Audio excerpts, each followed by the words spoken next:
Thank you very much, Program Director. I am mindful I'm giving keynote speech when you're supposed to be having lunch.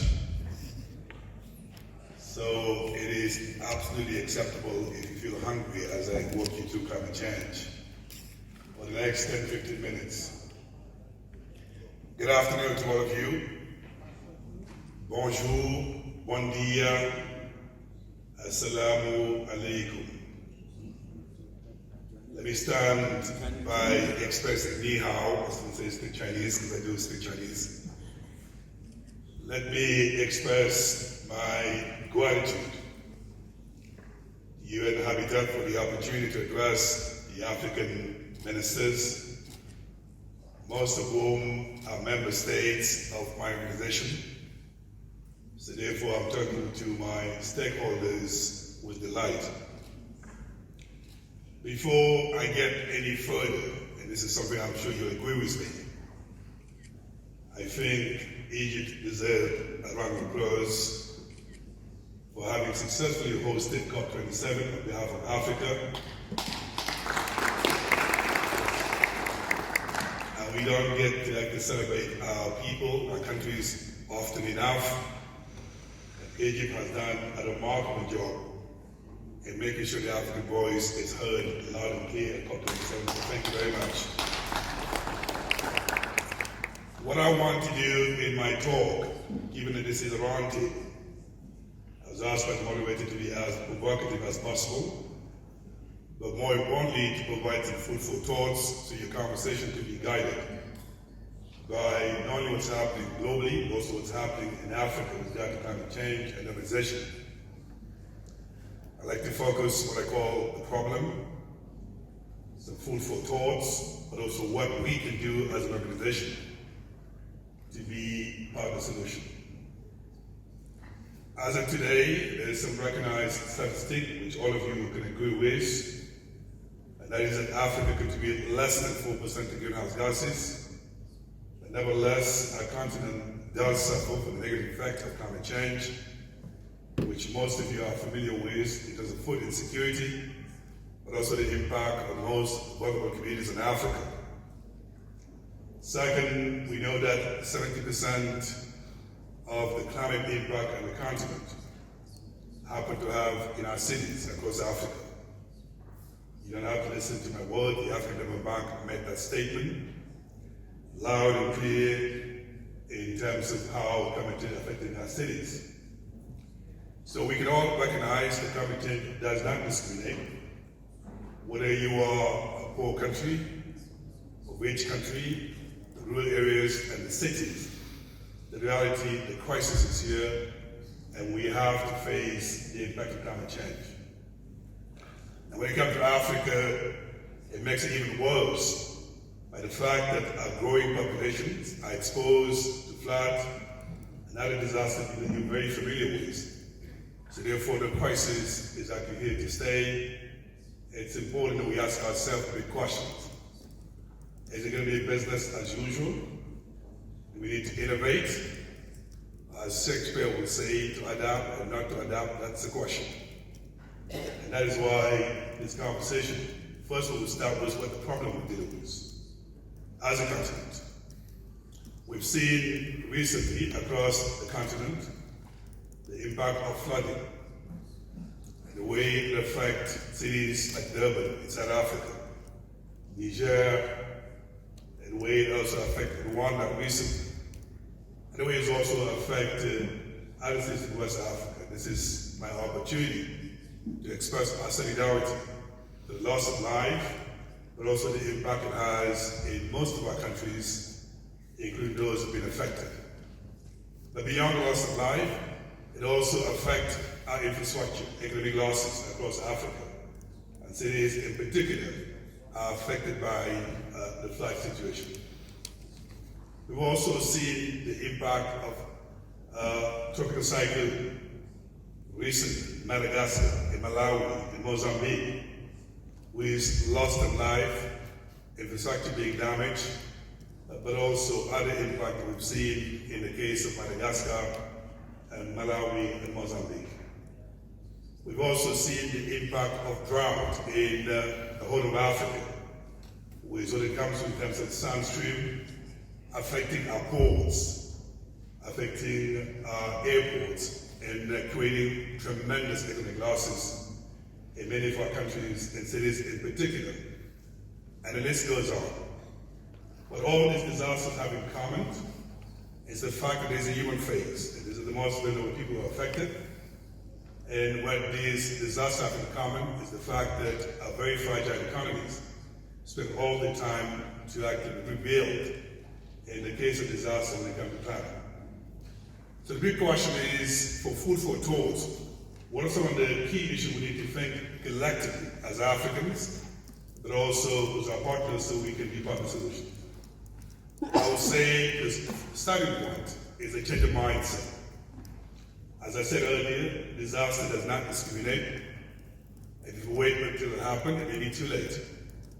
So therefore, can we build the culture of disaster risk management in our public policy discourse in the way that we can plan better, prepare ourselves, and respond in the case of disasters? We've seen in many cases in Africa, when there is flood, the loss of life, but our government gets completely overwhelmed in dealing with the affected flood.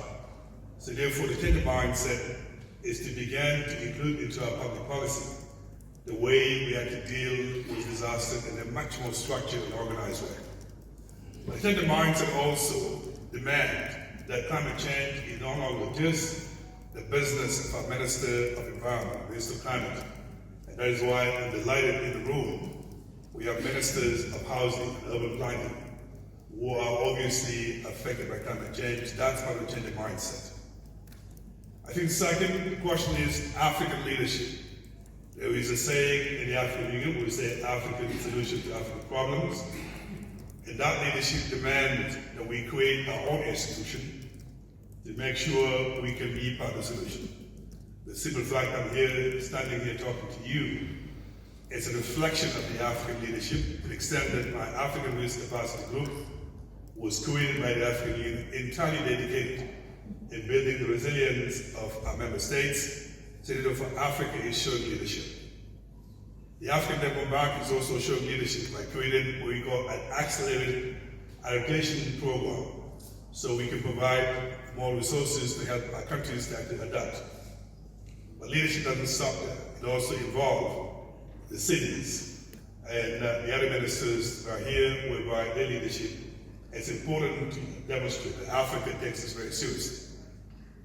I think the third thing we need to think about is the global solidarity with regard to climate change. One main takeaway from COP27 in Egypt is that the global climate crisis can only be addressed through global solidarity.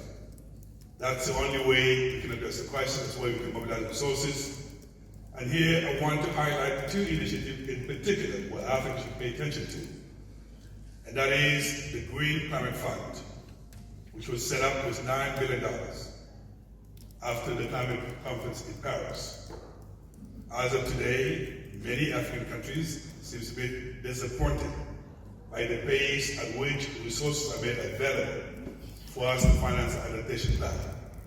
So therefore, it's important in your discussions to think about ways in which to increase that accessibility in a way that Africa can have additional resources to adapt. It is important also to recognize the accessibility of resources is not just the fact that the funds are available and procedures are cumbersome. It also, within our continent, we need to build the capacities of our government to come up with bankable projects that are fundable by initiatives like GCF and others. Second, we're about to go to COP28. One of the takeaways of COP27 was that we need a loss and damage fund. And that is a fund that will help to compensate our cities, our countries in the case of disasters. It is absolutely critical that the African voice, the African interest is heard on that fund before it's actually established so that we can provide the support necessary. Now, climate change is not just about crisis, it's also about opportunities. The renewable energies that we have to build to support our energy needs. The smart building we need to build, the green cities we need to build, and the transport we need to build in our country in a much more sustainable way. All these opportunities obviously require huge investment, and unfortunately, our government can't afford to make those investments. Our cities are stretched. So the question is, collectively, in this conversation, what are some of the incentives we need to put in place and make sure the private sector will be incentivized enough to come and basically seize this opportunity so we can adapt better.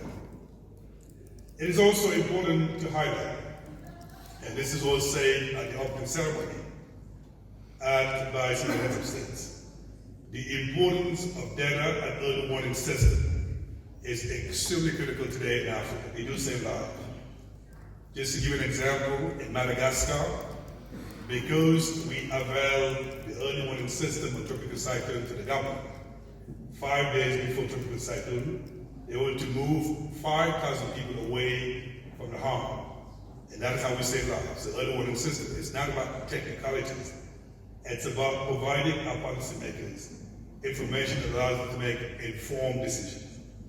So therefore, the issue of data, the issue of early warning systems, it is something I think your roundtable can discuss to see how do we make that accessible to Africa as a whole so we can continue to save lives. And the next two things I want to highlight is innovative financing. Today, if we plan better and prepare ourselves adequately, we should be able to actually transfer some of this risk to the insurance market and the way that we can finance the response of our governments and our city when they come to disasters. My organization is a great example that it works when they come to drought, tropical cyclone, and flood.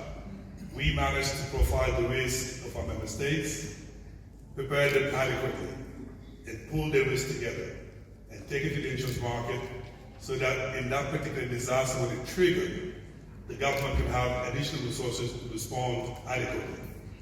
For the past 10 years, we provided up to $1 billion worth of coverage, made about $130 million of payout, but more importantly, we protected about 100 million people in Africa because of the disasters. I think in your conversation, it is absolutely critical to think about how do we make sure the cities can actually insure themselves. Today, in most African cities, the intake when it comes to insurance is quite low, but I'm sure we can find ways to incentivize our cities to do so.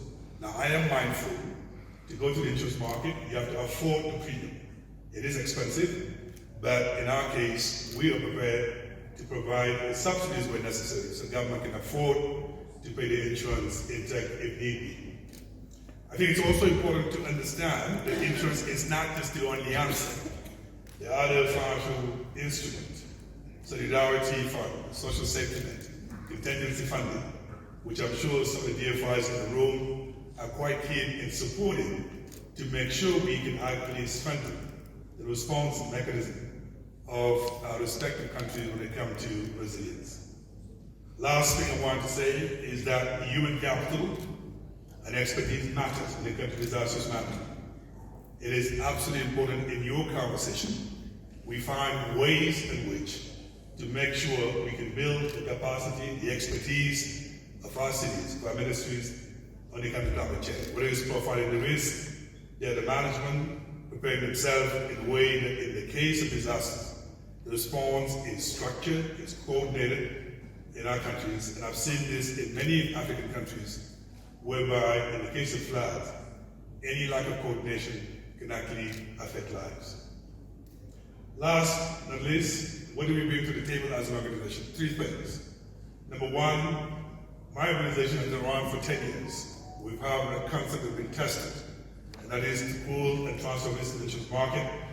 We are absolutely available to work with the cities and make sure that offering, whether it's come to flood, drought, tropical cyclone, is available to the cities across Africa so we can build the resilient Africa. Second, over the past 10 years, we've developed tools of early warning systems, of data management in different disasters that affect actually the cities. We are more than interested and welcome to use those tools and make it available to our cities so that we can transfer the risk when necessary. Last but not least, capacity building is something that we'll be doing for our member states, and I'm very keen to find ways in which to avert that expertise to our cities across Africa. To conclude, climate change does not discriminate. Climate change does not have to kill. In climate change, where a better planning and preparation is in place, it saves lives. We've demonstrated time and time again. And as the heads of state said in their opening remark, the only way that we can have no one left behind by collectively joining our forces to global solidarity, African solidarity, so we can come out with African solution to African problem. Thank you very much.